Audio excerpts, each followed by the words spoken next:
Hello dear students, माझे नाव आहे विद्या जोशी. आज आपण क्लास 9चा खूप इम्पॉर्टंट चॅप्टर घेणार आहोत, तो म्हणजे सरकार. आता तुमच्यापैकी बरीच मुलं अशी आहेत की त्यांना हा चॅप्टर खूप डिफिकल्ट वाटतो, त्यामुळे ते स्किप करायचा विचार करतात. पण लक्षात ठेवा, हा चॅप्टर तुम्ही आता स्किप केला तर 10th मध्ये तुम्हाला ह्याचा खूप जास्त प्रॉब्लेम होऊ शकतो, कारण 10th मध्ये सुद्धा आपल्याला सर्कल आहे आणि 9th स्टँडर्डचे जे आपल्या थेरम्स आहेत, ज्या प्रॉपर्टीज आहेत, त्या सगळे थेरम, त्या सगळ्या प्रॉपर्टीज आपण 10th स्टँडर्ड मध्ये सुद्धा यूज करणार आहोत. त्यामुळे 9th स्टँडर्ड मध्ये हा चॅप्टर परफेक्ट होणं खूप गरजेचं आहे. तर चला आज आपण हा चॅप्टर खूप इझी पद्धतीने बघूया. सगळ्यात म्हणजे सर्कल म्हणजे आपल्याला काय हे माहित आहे. सर्कल एक आहे 2 डायमेन्शनल फिगर आहे. एक त्याचा सेंटर असतो, तो फिक्स पॉइंट असतो. ठीक आहे. आणि सेंटर पासून सर्कल पर्यंतचं डिस्टन्स ह्याला आपण काय म्हणतो, रेडियस. बरोबर. म्हणजे ओ काय झाली तुमची रेडियस. नेक्स्ट काय असते, सर्कलवरील कोणतेही दोन पॉइंट जॉईन करणारी लाईन म्हणजे त्याला आपण काय म्हणतो, कॉर्ड म्हणतो. ठीक आहे.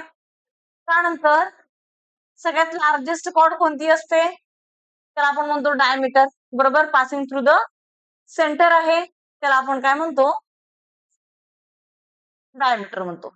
तर डायमीटर काय असते, ही ट्वाइस द रेडियस असते. बरोबर. हे सगळ्या बेसिक गोष्टी आपल्याला माहिती आहेत. ओके. तर चला, नेक्स्ट पॉइंट काय बघा, कॉन्ग्रुएंट सर्कल. कॉन्ग्रुएंट सर्कल म्हणजे काय, की ज्या सर्कलच्या दोन ज्या सर्कल आहेत त्यांची रेडियस काय आहे, सेम आहे, अशा दोन सर्कल आपण काय म्हणणार आहोत, कॉन्ग्रुएंट सर्कल.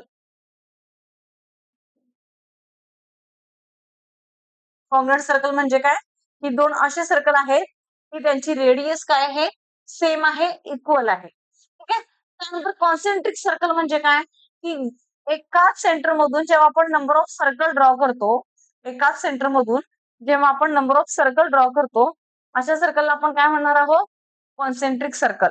ठीक आहे. म्हणजेच ह्याचा जो सेंटर आहे, हा सेंटर एकच असतो. एकाच सेंटर मधून जेव्हा आपण नंबर ऑफ सर्कल ड्रॉ करतो, त्याला आपण काय म्हणणार आहोत, कॉन्सेंट्रिक सर्कल. त्यानंतर इंटरसेक्टिंग सर्कल. आता इंटरसेक्टिंग सर्कल हे दोन टाईपचे असतात. एक आहे की इंटरसेक्टिंग ऍट अ पॉइंट आणि दुसरा आहे की इंटरसेक्टिंग ऍट 2 पॉइंट. आता ऍट अ पॉइंट मध्ये काय असणार आहे बघा, ऍट अ पॉइंट मध्ये सुद्धा दोन टाईपचे सर्कल असतात. म्हणजेच की जर समजा दोन सर्कल आहेत, ओके, आता ह्याला आपण टचिंग सर्कल सुद्धा म्हणतो. आता हे दोन सर्कल आहेत, इंटरसेक्ट करतात ऍट अ पॉइंट. ओके. किंवा आपण टचिंग सुद्धा सर्कल ह्याला म्हणतो.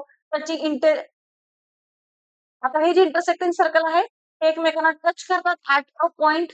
ओके. आणि दुसरे सर्कल असतात की ते एक्सटर्नली एकमेकांना जेव्हा टच करतात, त्याला आपण काय म्हणतो, इंटरसेक्टिंग ऍट अ पॉइंट. असे हे दोन टाईपचे आपले हे सर्कल झालेले आहेत. ओके. किंवा आपण याला टचिंग सर्कल सुद्धा म्हणतो. टचिंग सर्कलच आपण काय म्हणणार आहात, when two circles are intersecting at a point, plus आपण काय म्हणतो, टचिंग सर्कल म्हणतो. ठीक आहे. त्यानंतरचा इंटरसेक्टिंग ऍट 2 पॉइंट वाले सर्कल कसे असणार आहे, जेव्हा दोन सर्कल एकमेकांना अशा दोन पॉइंट मध्ये इंटरसेक्ट करतात, अशा सर्कल आपण काय म्हणणार, इंटरसेक्टिंग सर्कल. बघा, इथे दोन सर्कल जे आहेत, ह्या दोन पॉइंट मध्ये इंटरसेक्ट केलेले आहेत का, येस केलेले आहेत. अशा सर्कल्सला आपण म्हणणार इंटरसेक्टिंग सर्कल. ओके. चला, हे आपलं आहे बेसिक. आता खूप म्हणजे खूप खूप इम्पॉर्टंट हा थेरम आहे, हा लक्षातच ठेवायचा आहे तुम्हाला. ठीक आहे. लर्न करा, काही करायचे करा, पण हा चांगला बाय झालाच पाहिजे. ही जी प्रॉपर्टी डोक्यात फिरलीच पाहिजे. काय बघा, a perpendicular drawn from centre of a circle on its chord bisect the chord. म्हणजे काय सांगितलेलं आहे आपल्याला, जेव्हा तुम्ही एका सेंटर पासून काय करता, सेंटर पासून सर्कलच्या कॉर्डवर परपेंडिक्युलर लाईन ड्रॉ करता. काय करता, परपेंडिक्युलर लाईन ड्रॉ करता. तर ती लाईन काय करते, ह्या कॉर्डला दोन इक्वल पार्ट मध्ये डिवाइड करते. काय करते, दोन इक्वल पार्ट मध्ये डिवाइड करते. आता समजा मी घेते O is a centre of the circle and A B is a chord of the circle. ठीक आहे. काय घेतले, O is a centre of the circle, A B is a chord of the circle. आता जर समजा मी ते करते, O P is a perpendicular on A B. OP काय घेतला मी, ए बी वर परपेंडिक्युलर आहे. तर बघा, आपल्याला काय सांगितलेलं आहे, perpendicular drawn from centre of a circle on its chord. म्हणजे सेंटर पासून सर्कल पर्यंत मी परपेंडिक्युलर ड्रॉ केले. येस केले. त्यावेळी ही कॉर्ड जी आहे ही बायसेक्ट होते. म्हणजे कॉर्ड जी आहे ही इक्वल दोन पार्ट मध्ये डिवाइड होते. म्हणजे A B equal to P B येतं. हे आपल्याला प्रूफ करायचं आहे. आता ह्यासाठी काय करावं लागेल बघा. जर समजा मी काय केले, ओ ए आणि ओबी जर मी जॉईन केले तर काय होईल बघा. काय केले मी कन्स्ट्रक्शन काय केले, ओ ए आणि ओबी मी जॉईन केले. कन्स्ट्रक्शन काय केले, ओ ए आणि ओबी जॉईन केला. आता ओ ए आणि ओबी जॉईन केल्यानंतर मला दोन ट्रायंगल्स मिळाले का बघा. ट्रायंगल कोणत्या ट्रायंगल मिळाले आपल्याला, ट्रायंगल ए ओ पी आणि दुसरा कोणता ट्रायंगल मिळाला, एओपी आणि दुसरा कोणता मिळाला ट्रायंगल बीओपी. ठीक आहे, हे दोन आपल्याला ट्रायंगल मिळाले.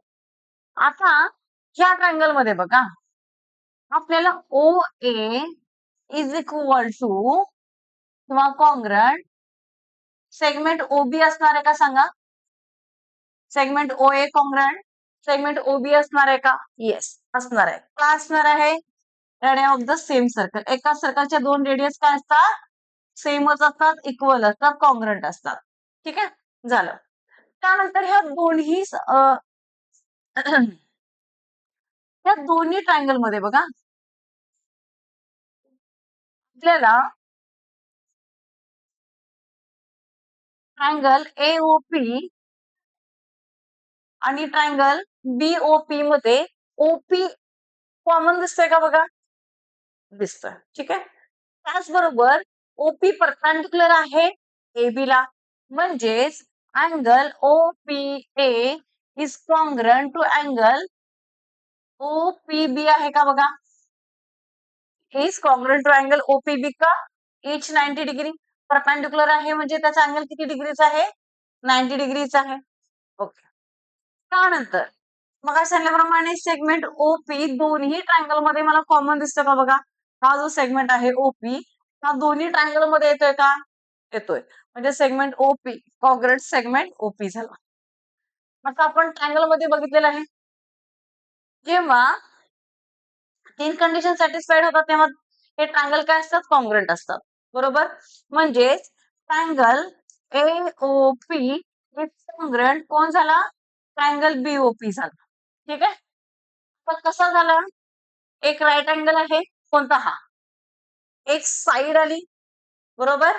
राईट अँगल साइड हायपोटेनियस कोणता, एक राईट अँगल साइड हायपोटेनियस. त्याच त्याला आपण काय म्हणतो, हायपोटेनियस साइड थेरम.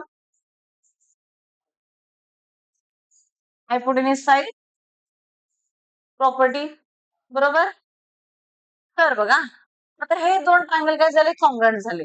जेव्हा दोन ट्रायंगल कॉन्ग्रंट असतात त्यावेळी त्यांचे करस्पॉन्डिंग साइड सुद्धा कॉन्ग्रंट असतात. बरोबर. बरोबर का. म्हणजे तुमचा एपी जो आहे हा कॉन्ग्रंट कोणासोबत येणार आहे, सेगमेंट बीपी सोबत येणार आहे. बरोबर. म्हणजे सेगमेंट एबी कॉन्ग्रंट कोणासोबत झाला, सेगमेंट बीपी सोबत झाला. का, corresponding sides of congruent triangle are also congruent. सीएससीटीचं मिनिंग काय, corresponding sides of congruent triangles are also congruent. त्यानुसार हे काय झाले, दोन ट्रायंगल कॉन्ग्रंट दिले तर ह्या दोन साइड काय झाल्या, कॉन्ग्रंट झाल्या. कॉन्ग्रंट झाल्या म्हणजेच ह्या दोन साइड तुमच्या इक्वल झाल्या. तर ह्या जर दोन इक्वल आहेत त्याचाच अर्थ काय झाला की हा जो पी पॉइंट आहे हा AB चा मिड पॉइंट आहे का, येस आहे. आता हा जर मिड पॉइंट आहे म्हणजेच ही जी ओपी लाईन आहे ही काय करते, सेगमेंट AB ला दोन इक्वल पार्ट मध्ये डिवाइड करते का, येस करते. म्हणजे आपण काय म्हणणार, segment OP bisect the chord AB. बरोबर. आता सेगमेंट AB ओपी कोण आहे, perpendicular drawn from centre to the centre आहे. सेंटर पासून आपण ही परपेंडिक्युलर ड्रॉ केलेली लाईन आहे which bisect the chord AB. बरोबर. म्हणजेच आपला हा थेरम इथे प्रूफ झाला का, झाला. अशा पद्धतीने आपल्याला थेरम हा प्रूफ करायचा आहे. तर तुम्ही प्रूफ करताना इथे गिवन लिहिणार. गिवन काय दिलेलं आहे, AB is the chord, O is the centre of the circle, AB is the chord and OP is perpendicular to the segment AB किंवा कॉर्ड AB हे लिहिणं गरजेचं आहे. त्यानंतर तुम्ही कन्स्ट्रक्शन काय केलं, जॉईन रेडियस ओ एन ओबी. ठीक आहे. त्यानंतर काय करणार आहात, प्रूफ. हे आहे तुमचं प्रूफ. अशा पद्धतीने प्रॉपर लिहायचं आहे. समजलं? ओके. त्यानंतरचा नेक्स्ट थेरम बघा. हे दोन थेरम खूप म्हणजे खूप इम्पॉर्टंट आहेत.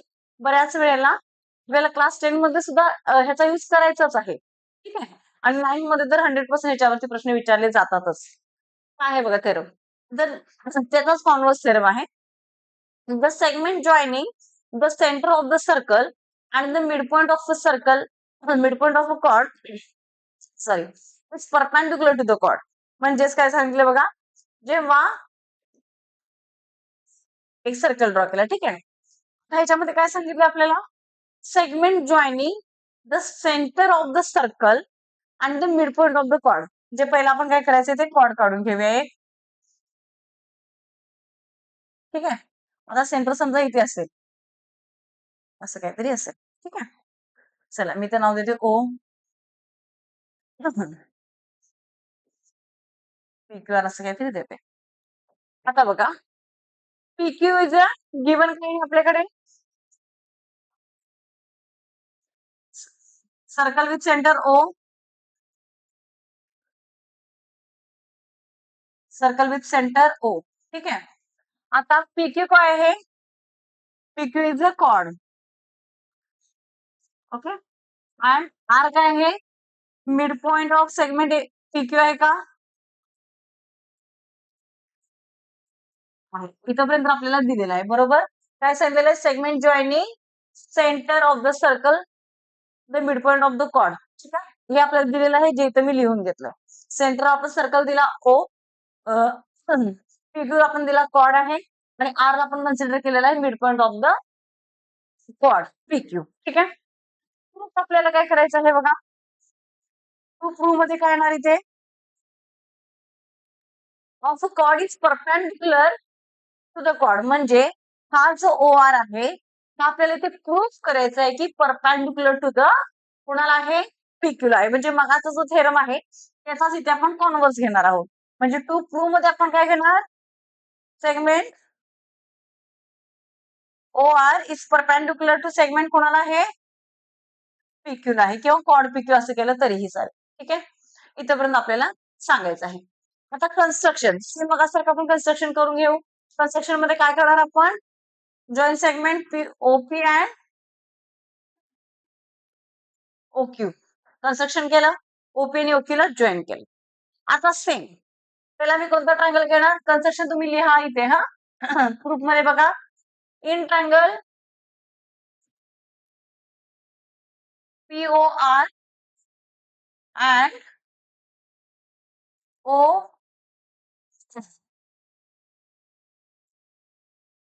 क्यूआर. क्यूआर आणि क्यूआर हे दोन ट्रायंगल आपल्याकडे आलेले आहेत. आता ह्या दोन ट्रायंगल मध्ये बघा, सेगमेंट ओपी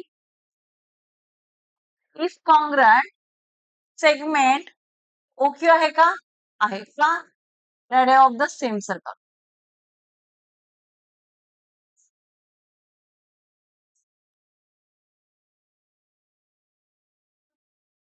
ठीक आहे. त्यानंतर बघा सेम सर्कल, त्यानंतर ओआर काय आहे आपला, दोन्ही ट्रायंगल मध्ये कॉमन आहे का बघा, हा ट्रायंगल किंवा हा वाला ट्रायंगल. त्या दोन्ही ट्रायंगल मध्ये ओआर कॉमन आहे का, आहे. म्हणजे इथे लिहा, सेगमेंट ओआर कॉन्ग्रॅट सेगमेंट ओआर. ठीक आहे का, कॉमन साइड. रिझन मस्ट आहे. हा निश्चित लिहायचं नाही, रिझन सुद्धा लिहिणं गरजेचं आहे. कॉमन साइड लिहिला. त्यानंतर P R is equal to R Q आहे का, आहे. आपल्याला गिव्हनच दिलेलं आहे mid point of the chord. बरोबर.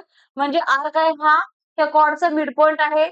म्हणजे P R is equal to R Q हे गिव्हनच आहे. इथे तुम्ही लिहा, segment P R is congruent segment Q R. बरोबर का, हे गिव्हन आहे, आपल्याला दिलेलं आहे. बरोबर, गिव्हन दिलेलं आहे. ठीक आहे. मग आता एका ट्रायंगलच्या बघा कंडिशन कुठली झाली, side side side, side side side जर कॉन्ग्रॅट असतील तर हे जे दोन ट्रायंगल आहेत, triangle PO R is congruent triangle QO R झाले का बघा, झाले. बाय साईड टेस्ट म्हणजे SSS, बरोबर. SSS टेस्ट नुसार हे तिन्ही ट्रायंगल सॉरी दोन्ही ट्रायंगल जे आहेत ते कॉन्ग्रंट झाले का? झाले. ओके. आता हे ट्रायंगल जे दोन कॉन्ग्रंट झालेले आहेत, आपल्याला काय प्रूफ करायचं आहे बघा. आपल्याला प्रूफ करायचंय की OR जो आहे हा परपेंडिक्युलर आहे कुणाला? PQ हे प्रूफ करायचं आहे. बरोबर. तर आपल्याला प्रूफ काय झालं की हे दोन ट्रायंगल कॉन्ग्रंट आहेत, इथपर्यंत आपल्याला हे प्रूफ झाले. पण आपल्याला हे परपेंडिक्युलर आहे हे प्रूफ करायचंय. मग आता काय करणार आपण बघा. मग अशा आपण काय घेतलं होतं की जेव्हा कोणतेही दोन ट्रायंगल कॉन्ग्रंट असतील तेव्हा त्याचे करस्पॉन्डिंग साइड किंवा करस्पॉन्डिंग अँगल जे असतात ते सुद्धा कॉन्ग्रंट असतात. हे आपण ऑलरेडी ट्रायंगल मध्ये शिकलेलो आहोत. शिकले का? येस. काय घेतलेलं आहे? जेव्हा two triangles are congruent then their corresponding sides और corresponding angles are also equal. बरोबर. हे आपण घेतलेलं. आता इथे दोन ट्रायंगल आपले कॉन्ग्रंट झालेले आहेत. म्हणजेच आपल्याकडे बघा angle ORP is congruent angle ORQ आहे का? आहे. इथे लिहिणार CACT. CACT म्हणजे काय? Corresponding angle of congruent angle are also congruent. ठीक आहे. CACT मी ते लिहिले. मग आता बघा हे दोन कॉन्ग्रंट झाले पण प्रूफ करायचे मला हे 90 डिग्री आहे. ओके. आता त्यासाठी काय करावं लागेल मग? आता जर मी बघा अँगल PRQ किंवा ORQ घेतलं तरी चालेल. अँगल ORQ आणि जर अँगल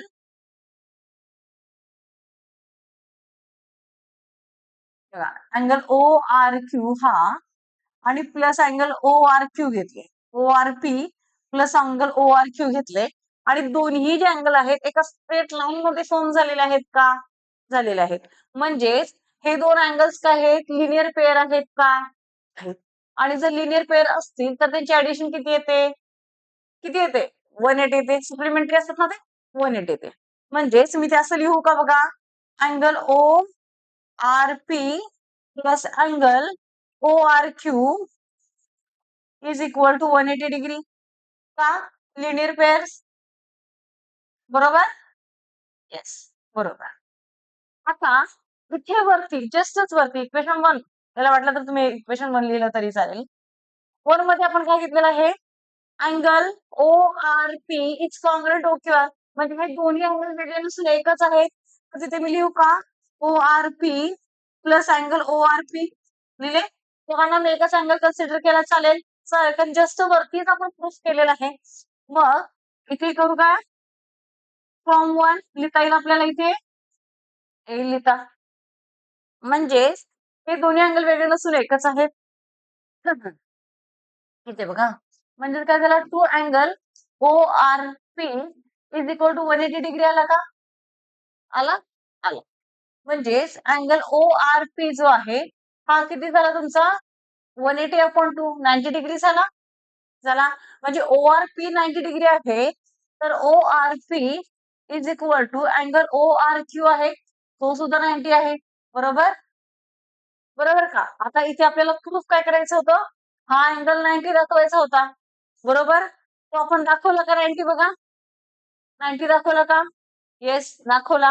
ह्याचाच अर्थ काय झाला? की ही जी सेगमेंट आहे OR जी आपण सेंटर पासून काढलेली आहे आणि कुणाला जॉईन केलेली आहे mid point of the chord ती काय आहे? परपेंडिक्युलर आहे. कुणाला परपेंडिक्युलर आहे? To the chord. समजलं? हेच प्रूफ करायचं होतं का आपल्याला? येस. अशा पद्धतीने हे दोन्ही थेरम आपल्याला प्रूफ करायचे आहेत आणि खूप म्हणजे खूप इम्पॉर्टंट आहेत. आय होप की तुम्हाला नक्कीच समजले असतील. तर व्हिडिओला लाईक करायला विसरू नका आणि चॅनलला जरी सबस्क्राईब नसेल केला तर सबस्क्राईब करायला विसरू नका.